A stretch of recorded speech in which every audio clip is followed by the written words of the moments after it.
Hello everybody, and welcome to my impressions video for Knights of the Fallen Empire. Don't worry, I'm not going to spoil anything. I'm not even going to talk about what happens in the story, so you don't have to worry about that. None of the footage in the background will spoil that either. You're good to go. But I've waited this long to talk about Knights of the Fallen Empire on purpose. I made that decision a few weeks ago. The game officially released on the 27th. The content for the game did, at least, and they had like an early access thing the week prior to that, but I had access to it on the 27th, and I played it. It was fun. I'll talk about that in a minute, but for the most part, I wanted to wait a couple weeks before I really started kind of talking about it, because I've learned that over the past couple of years, what has happened is I'll play like an MMO, and my initial impressions typically differ from my impressions that I play, after a couple weeks of playing it. And honestly, there's just been a lot of stuff going on this month. Like, this is one of the biggest years in gaming ever. Like, this past week we had StarCraft 2, Tomb Raider, the early access for Battlefront, and Fallout 4, like, all come out on the same day. Not to mention that, but later that week, we also got the PTR for Diablo. Overwatch got its update with all its new characters. And, of course, the Hearthstone adventure came out. So there's, I've been busy on top of me already wanting to wait to talk about Knights of the Fallen Empire. But I feel like now is the time. It's been a couple weeks. I feel like my impressions of the game have solidified, and I can really talk about my thoughts here and make sure that they are accurate as well. Now, here's the thing. I really think Knights of the Fallen Empire is good. It's really good. It did a good job of doing what we've all believed that they should have done a long time ago. The whole thing, like, with Vanilla SWTOR, was that the main stories for all of the classes were really, really good. The story across the planets weren't that bad either, but the main story for the classes were, like, the reason to play. You would get to the end game, and it was okay. The raids were pretty cool and unique, but there weren't enough of them coming out at any given time to keep me and my team interested over a long period of time. They did the whole, like, Galactic Starfighter stuff. That was really cool. It was really well done.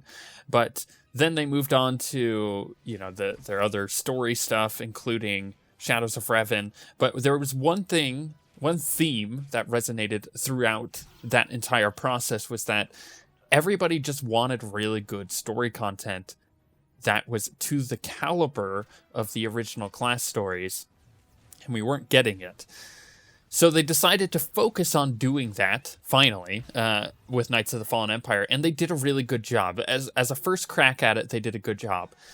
Is it, and here's the thing that I'm going to come back to a couple times, is it as good as the original KOTOR games, or even as the original, SWTOR class stories?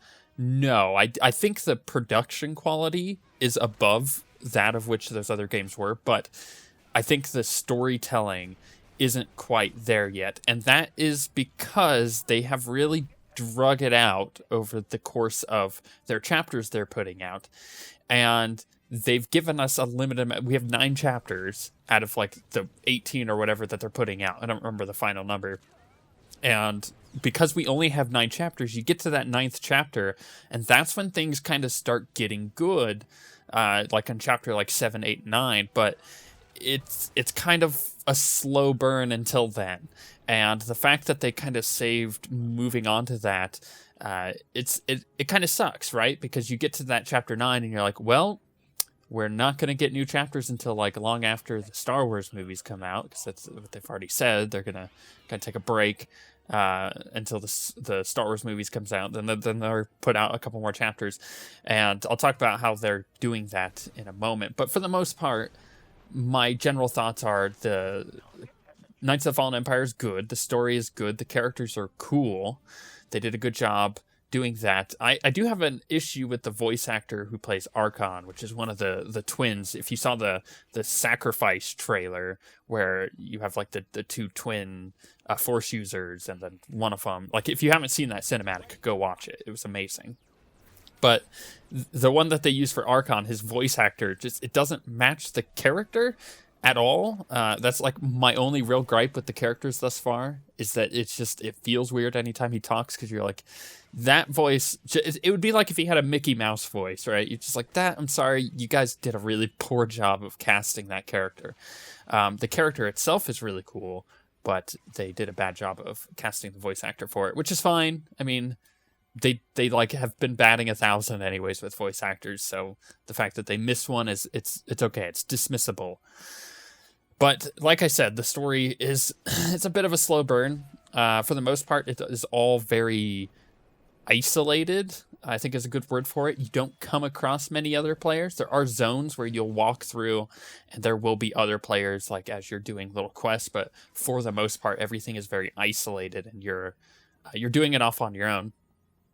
I'm not going to talk about companions, but they do introduce a couple new ones, which is, it's always fun to see that, because they kind of changed the companion system a bit with a new system that they call the alliance system. And that's something that you really can hit the ground running with once you kind of get through all the chapters. And it introduces it kind of in that chapter 9 area. And I'll talk about that in a moment as well, because the thing is, like I said that I would do the series, the playthrough series of this, and I still plan on doing that, but after playing through it once with one of my characters, I'm realizing that there's new challenges here for me, and I like being challenged because I'm a really competitive person, but there's new challenges for me in particular with creating one of these stories that I have to figure out how to fix, because like the main story stuff is really cool. They have like that pacing where you're kind of doing combat, and then you're going back into the story stuff, then you go and kill things, and you're back in the story stuff, which is perfect for that series that I do, because there's that the gaps that I have to be able to talk about what's going on. I like that. However, that being said, they change everything in Chapter 9 when you kind of start exploring that alliance system, the game system, because they make it so you have these companions, or I guess they're not companions. That's not a word for it. They're just like associates, there we go, that you get to talk to and you get to interact with, but it's not in vein of the current like chat system that you get to talk to with other characters, like where you're choosing like 1 through 3 or whatever. Instead, it harkens back to like old school BioWare RPGs. Think like Dragon Age Origins, right? Where it wasn't a voiced character that you had, and what you had were like a set of like 8 or 9 options that you can respond with, and then you can interact with the person that way. And it isn't as linear as a response choice with what we currently have, where you choose one of the 3, then it moves on to a new 3, and then you choose one of those 3, and you never go backwards, right? You never go back and get to choose one of those old options. Whereas with the like old school BioWare RPG system, you do. You could choose any one of those typically. Sometimes ones will push you forward and ones won't. But for the most part, your character is not voiced, and the character you're talking to is. And as weird as that sounds, like it's a cool idea. It allows them to create more content, because you're not having to get that voice actor in to just do all these lines. And not only that, but the male and female voice actors to do those lines for that class, because each class has a different voice actor for male and female. So it saves them some desperately needed time for creating content. However, it comes at a pretty huge cost, because suddenly your character, which you're used to having a voice for, isn't really voice acting anymore. And it feels really disconnected from the rest of the game. It doesn't feel cohesive to what else is there. I'm sure in the future they could really polish that up and make it a lot better, but at this current time, it doesn't feel like it's meant to be there. And it's jarring the first time it happens, because you're not expecting it.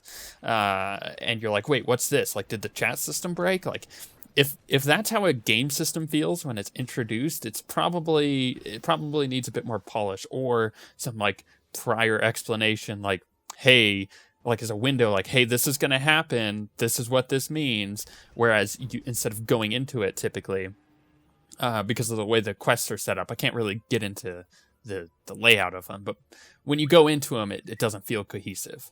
Instead, it just It kind of feels like it just throws it at you without any explanation, like I was talking about. But yeah, so there's that, and that is actually a big obstacle for creating this series, because you can't do the old style that I normally do with that, because it feels weird, right? Like there's a lot of dead air in the production for that. It's just your character staring at another character, and then you choose one of the selections, and all of a sudden the person is responding to you.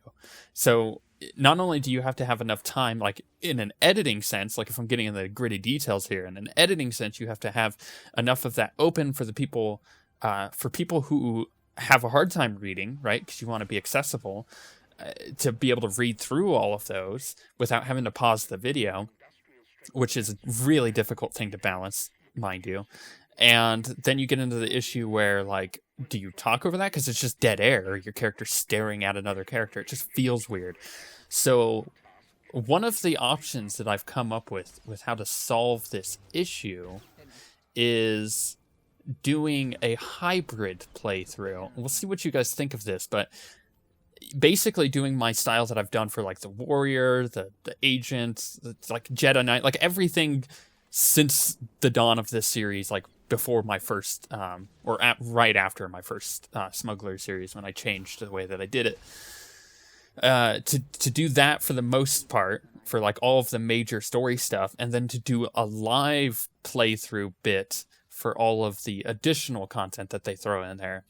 Because it is story critical, it does provide a lot of backstory and side story and just the ins and outs of what's actually going on within the story. But it's not, like, necessarily needed in order to move on with that, if that makes any sense. So to do like a hybrid series when we get to that point would be really, really interesting.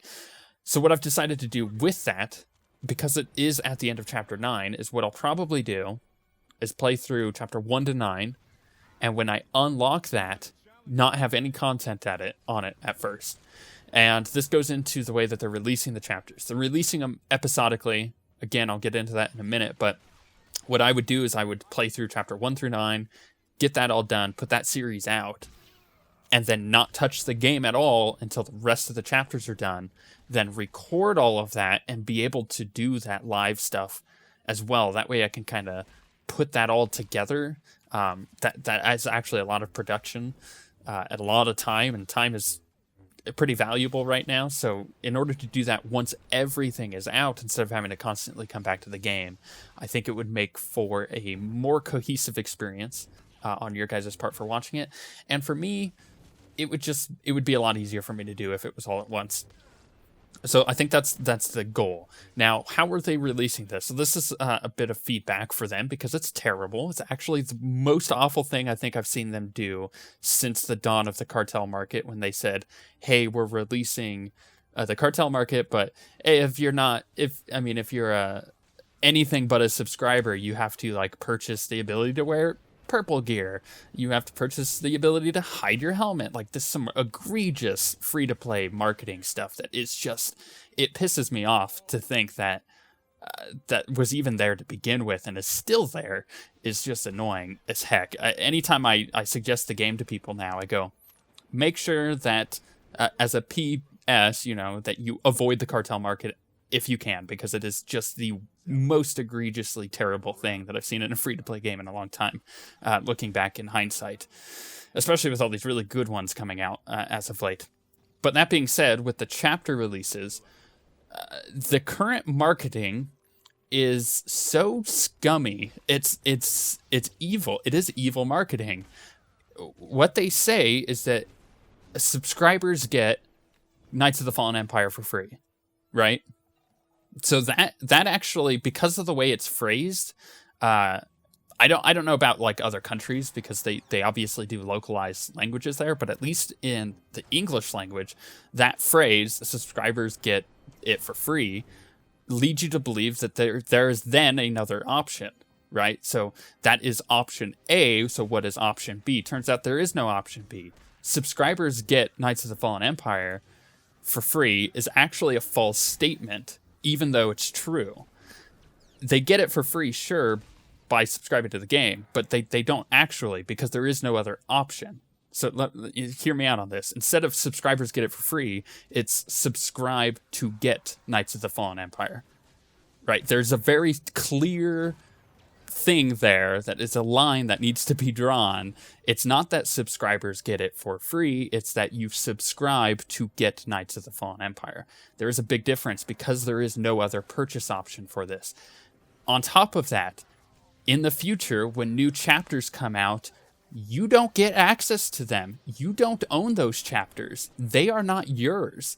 If you subscribe right now, you don't get future chapters. You have to resubscribe to get those chapters. P.S. They're releasing chunks at a time, so you're not getting chapters 1 through 9, and then 9 through 18. Let's say there's 18, because I actually don't know. I don't remember the total number. It's up in that number though.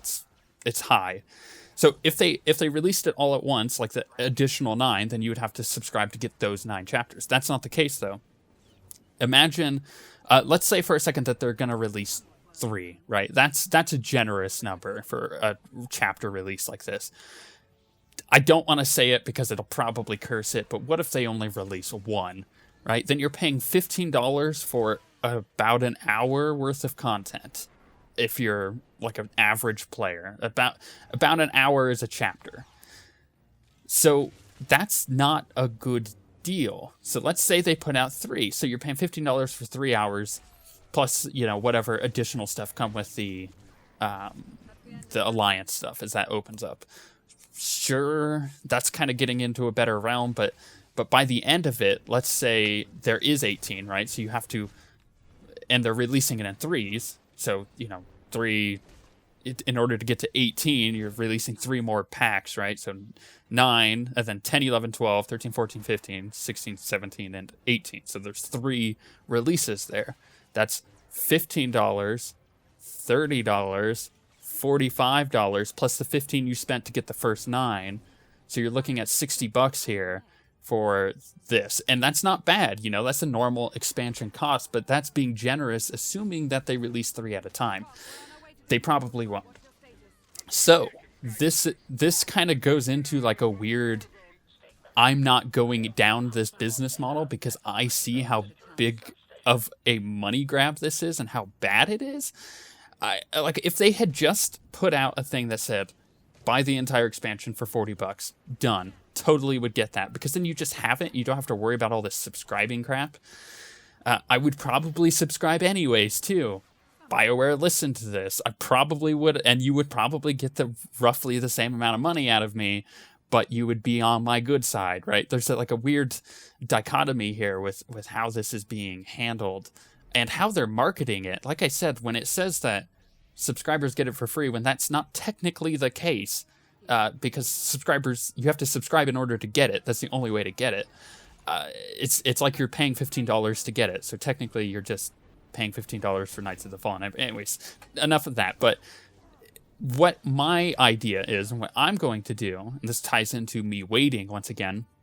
So I'm just going to wait for it all to come out, pay that next $15 to get the subscription for it. Boom, I'm done, right? Like that. Then I have all of the chapters that are out, and I've only paid $15.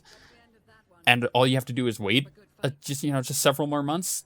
I'm okay with that, because the story, once again, while it was good, don't get me wrong, it was good, I did enjoy it, it hasn't blown me away. And I feel like it's worth $15. Like that, to me, that's what it is. It's going to be different for everybody, right? Because everybody has their different price points with how much time they put into games. But at the moment, I'm spoiled for choice with awesome games that are out right now. I couldn't be asked to pay $15 to play SWTOR with these chapters that are good, but they're not great. And maybe the story will get great. I'm pretty sure it will, because I can see kind of the direction they're going with it.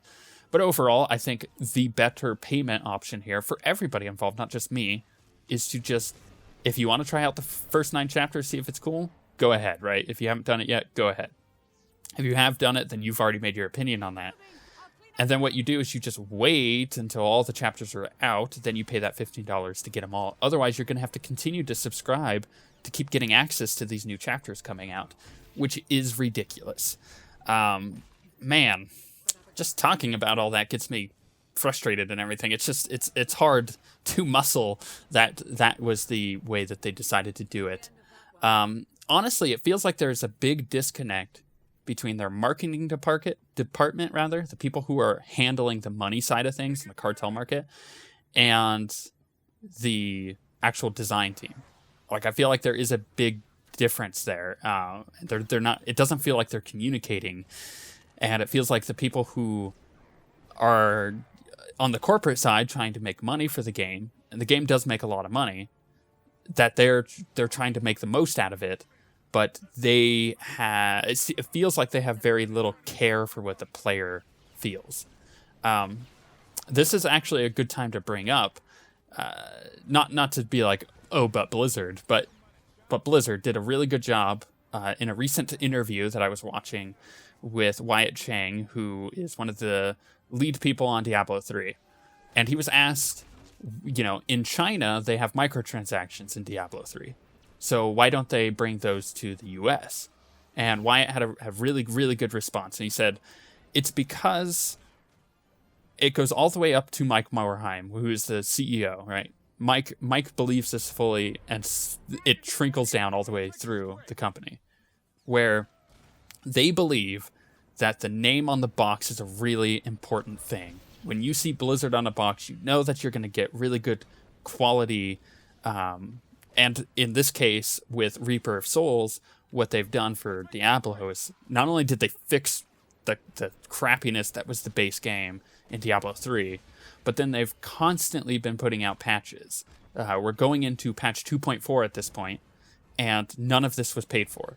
You got the expansion, and then you got all of this free content, seasons, new gear, like once every few months, like really good new gear where it like changes up your playstyle, just massive UI changes and quality of life changes, and they just constantly are patching the game and adding more content than I have seen added to a game than most, MMOs actually add.